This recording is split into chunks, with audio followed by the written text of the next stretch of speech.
But then, if you go over to something like The Guardian, it's like they seem hurt that, like, the idea the Scots could be thinking about independence. They seem like personally hurt or offended. Oh, we were their friends. What have we done? Yeah, what have we done?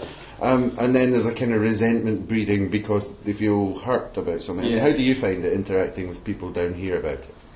That's really interesting, and I think the two models you just described, I've definitely met examples of both, and I'm really glad I'm down here actually in some respects, because it's really fascinating. I think the main thing which I find interesting is we have a proliferation of kind of internet sources now. It's not hard to find out about Scottish politics. It's not like the old days when you couldn't get a copy of the Glasgow Herald down in England. Anyone can find out about Scottish politics now. They can go online, at least the kind of AIR campaign, the public, for instance. People don't. That untold, they can, but they don't. They can, but they don't. Well, it's the same. I've been all around the world, but I've never been to Scotland. Yeah, it's the same. Yeah, and it's like so and it's really fascinating that we have this divergence in terms of a sort of discourse that the UK press are often seem totally clueless, or they feel clumsy in terms of their commentary about Scotland, or they have these kind of odd hackneyed images of romanticism, and it's just unrecognisable if you actually follow Scottish politics. So I think it's really interesting that the liberty of the internet has coincided with this sort of parting of ways, where the potential links that could connect up a journalist, say in London, to Scotland just aren't being followed through, which I think suggests a kind of an underlying social thing, that there's this kind of drift going on in terms of public spheres, where particularly I think the kind of London press just don't really feel as if Scottish politics is about them, which is fine. I don't think it's something to feel snarky about, but it is sociologically and sort of politically quite important as we come up to a referendum where we are still part of this political body. I think that's kind of interesting, but I think you're right about this kind of the combination of the kind of sod off and hurt thing, and I think both of the kind of sod off and the hurt responses kind of betoken a certain lack of understanding about what the point is, why you're doing it, what sort of ambitions you have, why might you want to do it, what's wrong with us, I think that's the kind of so try and put it in constructive terms and to imagine Scottish nationalism as something which isn't just a kind of romantic nonsense or an atavistic ethnic project. That's the thing I noticed. The debate in England is much more emotional and romantic than the one in Scotland. It's not in Scotland. It's not freedom. It's being quite, not all the time, but very often it's being very pragmatically discussed. It's being discussed in political and legal, economic terms. Here, it's in England. It's described in a much more emotive way. I found, both negative and kind of positive. I think Ed Miliband's speech, I don't know if you saw it, but he was talking about bad Englishness and bad I tend to fall asleep when he starts. But it was really interesting because his argument, as I read it anyway, was essentially a British nationalistic one. If you feel British, stay with the UK. It wasn't, because most quite often from the Labour Party, and I actually believe many of these people believe this, you have what I think Colin Kidd called like an instrumental unionism.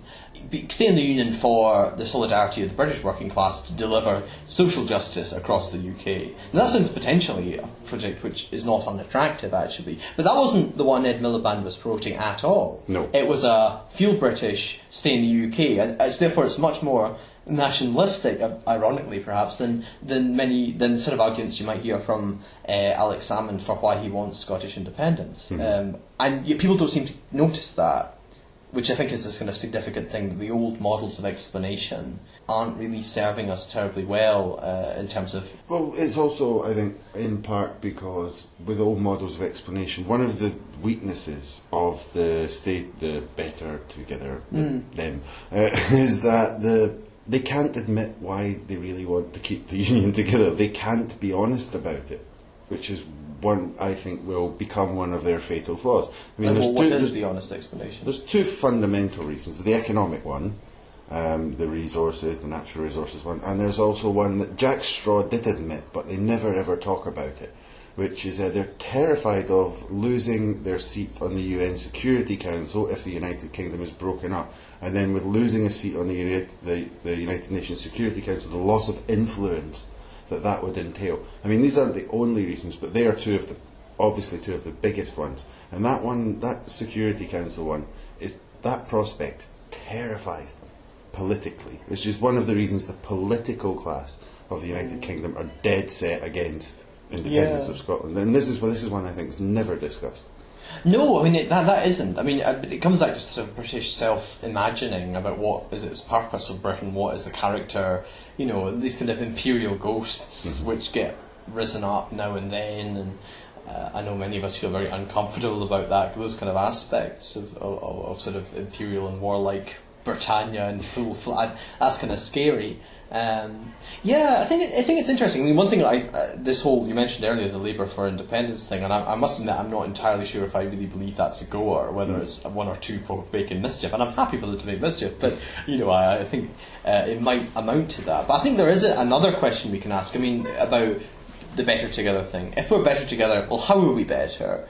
What is better? Well, what's the nature of this? We're on the UN Security Council. That could be an answer. I mean, I wouldn't say that was enough of a good reason to stay together. But I think for the Labour Party, even if this Labour for Independence thing which has come out isn't particularly credible, it might be. I don't know if it is, but whether it's a small grouping or whatever, it doesn't really make sense to me that it needs to be a small grouping. Or why should it be? I mean, if the Labour Party aren't nationalists, if they scorn nationalism, if they are merely instrumental socialists who forgot to be instrumentally socialistic, then why are they all in favour of the Union? It's something which I think, without a partisan hat on, I find it quite confusing. It makes no sense to me. It doesn't seem to me obviously absolutely knocked down clear that the only way to instrumentally achieve socialism or something of that ilk is through the Union.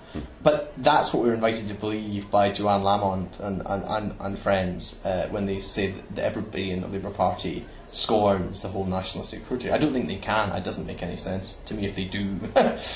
Right, just to finish up, we've still got a little time before the referendum.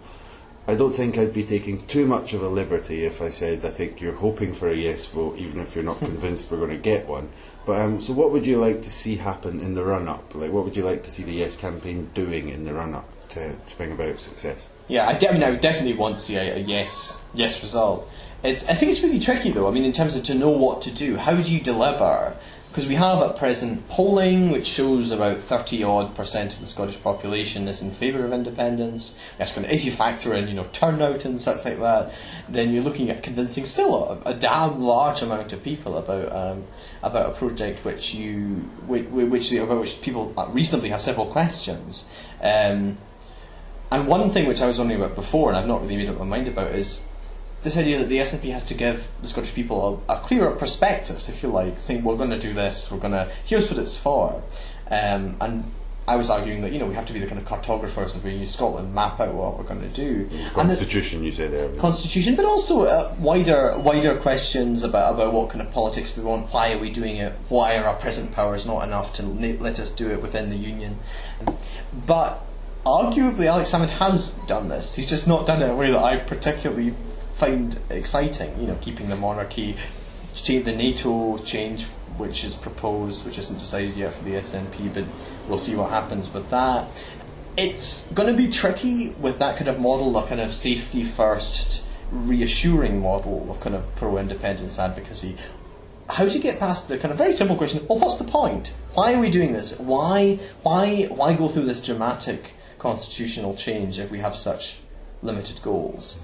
Now, one option you could pursue is a very radical kind of programme of clearly setting out what you want to do and why you can't, but I understand equally that Salmond and things don't want to put people off, they want to be careful, they want to be floaty in the middle. And so my feeling is that we have to stop thinking about Scotland as one public, but think of it as kind of multiple publics, and realise that different people will be convinced by independence for different reasons, some of which will actually be incompatible with one another, and that really... That's the norm for any nation. Yeah, exactly. And we have to. I think we also have to. It sounds so trivial, but I was reminded recently of this Alistair Gray's quote about Lanark, about Glasgow, about imagining no one ever lives in Glasgow, even imaginatively. And I think the same is true about lots of areas of Scottish life. That despite the emergent spaces of our democracy, we still do have a very small public sphere which doesn't talk about things as much as it should. We don't, like class in Scotland, gender in Scotland, all of these different strands, we don't really have we've not talked about these things enough, and actually the referendum will be a chance to imagine these things in different ways, and that's actually a great labour in and of itself, because it raises these sort of existential questions about who we are as a people, and all of the tensions and wonderful complexity of that. And I do hope that doesn't get lost. I hope that we don't become too monolithic, too frozen, and too insensible to our own interesting controversy. I hope you said earlier that we're going to go into a phase of sort of increasing acrimony and polarisation, which seems unfortunately quite likely and will present its own challenges for kind of post-referendum. But I do hope that somewhere in there we keep a sense of nuance and the fact that we're not really enemies. We're not talking about things which are radically irreconcilable. It's not a question of one person having a legitimate view and the other person being off their chump. That we're all kind of arguing, hopefully reasonably respectfully as people. So I hope we keep something of that as we go into it. Okay, thanks very much. Thank you. Do you want a pint? Yes. Okay. So, thanks to Andrew Tickell, or Lallands Peat Worrier, whichever you prefer. I actually asked him which one he preferred, and he told me they were both the same person. That was a good conversation, and we had a much more libelous one in the pub later on, but that hasn't been recorded, or the evidence was quickly destroyed. No, it wasn't recorded. Okay, so there's a few announcements to make. The Scottish Independence podcast is now on iTunes. If you just go to the iTunes in the search in the store and type in Scottish Independence podcast, it'll come up. It's the one with the saltire with the Dissolve the Union. It would be of a good help to us if you could leave a review or a rating on there. It would be much appreciated if you could go on and do that. Also, after this episode, they're not going to be available on SoundCloud anymore. It's all moving over to Spreaker, so you might have to go over there to download it. If you think you'd like to contribute or get involved in any way, please get in touch with me. It's at mgreenwell on Twitter, or email me. You can find my email on my blog at michaelgreenwell.wordpress.com. Also, thanks to someone called Hunted Fox, who's letting us use an image he created for the podcast. Thanks to Mike at Bella for helping out. For the first episode, we had more than 600 people listen, which I think is great for the first one. I'd like to try and get this one up to more than 1,000, so if you could tell some of your friends if you've enjoyed it, send some links, Twitter, Reddit, etc. That would be great, and it's all much appreciated. Alright, it's time to finish up now, and if you remember what Andrew said just at the end there about how we should all get along, maybe I think a bit of counselling would be a good idea. So what I've got here is a song by Stanley Odd, a Scottish hip-hop group, who were nice enough to let us use their song Marriage Counselling. So enjoy, and I'll speak to you next time. Dear Britannia, things aren't right, we have to face it. I don't appreciate the procrastination, I'm just saying.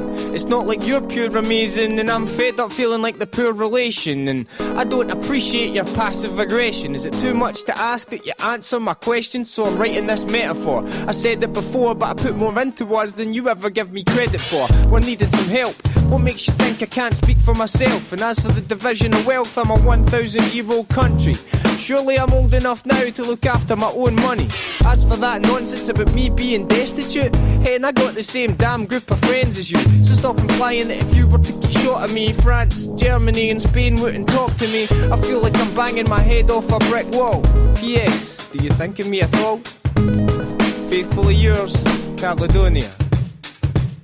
Dear Caledonia, this grief is something that I wouldn't miss. I'm tired of having to keep you in food and drink. Since Culloden, it's been like a constant battle, with you causing me nothing but hassle. When you've been hellish short-tempered lately, I thought we'd agreed to forgive and forget the 1980s. I told you before how I actually felt. I just don't think you can be trusted to look after yourself. I know sometimes I don't give you enough attention, but I've got a lot on my plate with the current recession. As for being mature enough to handle your financial payments, look at Greece, she's older than you and they just called in the bailiffs. You show nothing but poor judgment, why should I trust it? Your tram fiasco, way over budget. Your parliament building, way over budget. And you wonder why I don't want to discuss it? Stop meddling. You're being childish and petulant. You wouldn't fare well in a divorce settlement, accept it. I know better, I don't need this added pressure. P.S. Weren't we always good together? Sincerely yours, Britannia. Britannia, I don't appreciate your tone, wind your neck in. Don't even get me started on the years of oppression. Every time I need money for spending, I shouldn't need to come begging for you to give it your blessing. I'm not a lapdog, a pet of a petulant Wayne. I'm an equal and I expect to get treated that way. I'm setting it straight. This is hardly blissful matrimony. I've got resources so I shouldn't have to ask for money. I support myself so don't mention alimony. And I don't need you to fight my battles for me. So tell your mates in Faslane they need a new address. I see the truth with my new clear head. My pal Alex says you're blind to the facts, and it's time for me to stand and draw a line in the sand. Everybody's got an opinion and I'm sick of it. I'm getting pulled in all directions with this constant bickering. It's like a smoke screen I'm struggling to see through.